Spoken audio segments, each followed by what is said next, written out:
Safety సూచనలు మీరు అన్ని చూసుంటారు. అందరికి ఒకరికి 15 ఏళ్ళ నుంచి 20 ఏళ్ళ ఎక్స్పీరియన్స్ ఉంటుంది. మీ ఎక్స్పీరియన్స్ని ప్రమాదాలు అరికట్టడంలో మీరు ముఖ్య భూమిక పోషించాలి. సో మీరు ఎప్పుడైనా డ్రైవింగ్ తీసుకునేటప్పుడు మీ కుటుంబ బాధ్యత మీ మీద ఉంది. మీ పిల్లలు మీ రాక కోసం ఎదురు చూస్తూ ఉంటారనే మెయిన్ ఉద్దేశంతో డ్రైవింగ్ చేయాలి. ఎవరో బండి స్పీడ్గా పోతుంటాడో వాడిని మనం అధిగమించాలా అనే క్రిమినల్ డ్రైవింగ్ మనకు వద్దు. మనం బాగుండాలంటే మనం డ్రైవింగ్ బాగుండాలా, మన రోడ్స్ బాగుండాలా, మన బండ్లు బాగుండాలా, మనం డ్రైవింగ్ పర్ఫెక్ట్గా ఉండాలి కదా. సో మనం డ్రైవింగ్ పర్ఫెక్ట్గా చేసినప్పుడే అట్నుంచి ఏమన్నారా అని మనము తప్పిదం చేయాలి. ఇప్పుడు మనకు లైటింగ్ ఉంది, ఎటు నుంచి వచ్చినా కనపడుతుంది. నైట్ టైం అయితే మీ కారు లైటింగ్ మాత్రమే మీకు దిశానిర్దేశకత్వం ఇస్తుంది. సో దాన్ని పట్టుకొని మీరు డ్రైవింగ్ చేయాలి. నైట్ టైము ఎనుములు, గొర్రెలు, మనుషులు, ఎత్తుల బండ్లు ఇవన్నీ పోతూ ఉంటాయి కదా, వాటిని అన్నింటిని కూడా మీరు చూసుకొని జాగ్రత్తగా డ్రైవింగ్ చేయాలి.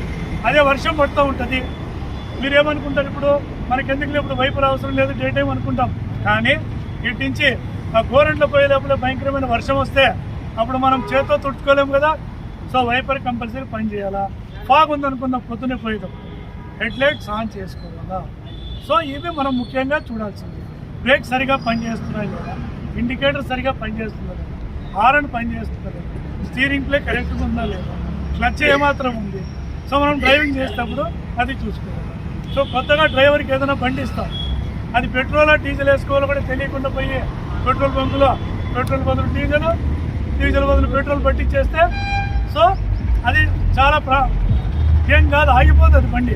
మళ్ళీ మీరు క్లియర్ చేసి లేట్ అయిపోతుంది, దానివల్ల ప్రయాణం ఇబ్బంది అవుతుంది. సో మనం తీసుకునే ముందు బండి కండిషన్ ఏమి, వాటి బ్రేకు, క్లచ్, హార్న్, ఇండికేటర్స్ ఇవన్నీ బాగున్నాయి లేదా, అలాగే మనకు తగిన రెస్ట్ ఉందా లేదా, మనం తీసుకువెళ్ళే ప్రయాణం ఎంత దూరము, 4 గంటల 5 గంటల, అందులో ఘాట్ సెక్షన్లు ఏమైనా ఉన్నాయా, ఆ ప్రమాదాలు జరిగే స్థలాలు ఏమన్నా ఉన్నాయా. సో వీటన్నిటిని కూడా చూసుకొని మీరు ప్రతి 2 గంటలకు ఒకసారి జర్నీ చేసేటప్పుడు ఆగి నీళ్లు తాగడమో మొహం కడుక్కోవడమో చేస్తే మళ్ళీ మీ బాడీ రీఛార్జ్ అవుతుంది. అందువల్ల మీరు ఎప్పుడే కానీ బండి తీసుకునే ముందు ఇలాంటి జాగ్రత్తలు పాటించాలి.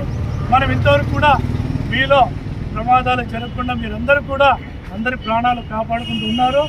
మన కదిరిలో ఇలాగే చేసుకుంటూ మన కదిరిని, సత్సాయి జిల్లాను, మన రాష్ట్రాన్ని, మన దేశాన్ని కూడా ప్రమాదాలు తగ్గించాలి. మన ముఖ్య ఉద్దేశము ఈ రహదారి భద్రతా మహోత్సవాలు ఈ నెలంతా జరుపుకున్నా కూడా ఈ నెలలో జరుపుకొని మనం ముచ్చటించుకున్న సమాచారాలు, మనం చదువుకున్న ఈ రోడ్డు భద్రతా సూచనలు వాటన్నిటినీ మననం చేసుకుంటూ ఇక్కడ ఎవరైతే రాలేదో వాళ్ళకు కూడా తెలియజేసి ప్రమాదాలు అరికట్టి, ఎందుకంటే ఒక ప్రమాదం చెప్పా ఇందాక, ఒక మనిషి కాదు ఒక కుటుంబం రోడ్డున పడుతుంది. కాబట్టి మీరందరూ అది దృష్టిలో పెట్టుకొని మన కుటుంబం మన రాకు కోసం ఎదురు చూస్తూ ఉంటుందని మీరందరూ కూడా ఇవాళ అందరూ కలిసి ఉన్నాం. హ్యాపీగా ఇక్కడే ఉండాలి. మనమందరం కూడా ప్రమాదాల బారిన పడకుండా ప్రమాదాలు అరికట్టిన వారిలో మనం ముఖ్యంగా ఉండాలి. అలాగే చిన్నపిల్లలకి ఎవరికైనా లైసెన్స్ లేకుండా డ్రైవింగ్ ఇవ్వద్దండి.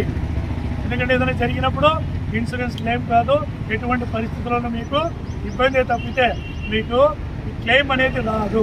అలాగే మీరు చేస్తూ ఉంటారు కదా పిల్లలంతా, ఈ మోటార్ సైకిల్ కానీ హెల్మెట్లు పెట్టుకోకుండా జిగ్జాగ్, మీ పిల్లలకి దయచేసి అలాంటివి ఇవ్వద్దండి.